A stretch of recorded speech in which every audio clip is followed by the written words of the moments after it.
Sa ngalan ng Ama, ng Anak at ng Espiritu Santo. Amen. Ang pagpapala ng ating Panginoong Jesucristo na nabuhay na magmuli, naway sumainyong lahat. As na may lead.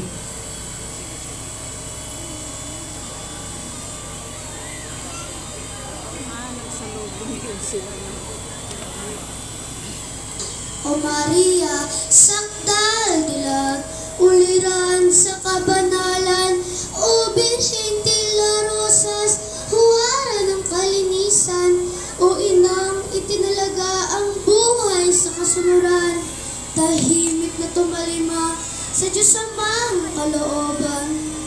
Mula doon sa Nazaret, nang ang anghel ay suguin, upang sa'yo'y ibalitang ika'y tanging napipisil, maging ina nagsasakop sa nilikhang mga taksi.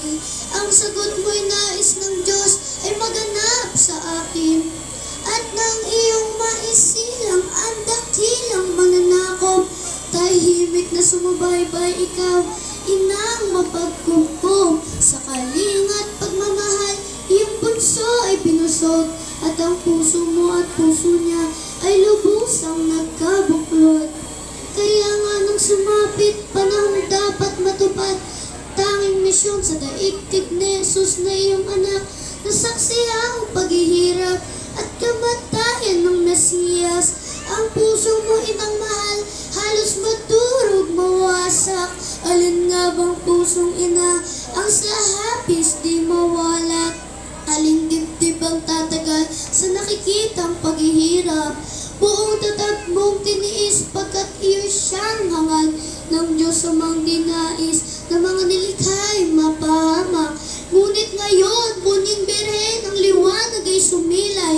Masdan mo ang iyong anak na nasa iyong harapan.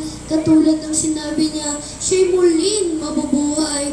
Upang bunga ng pagtubos, maging ganap na tagumpay. Katilimay na pawi na, bukang liwayway ay sumilay.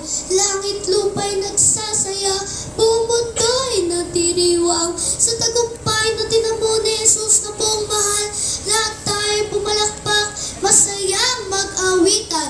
Alleluia, Alleluia, buong Jesus ay nabuhay. Alleluia.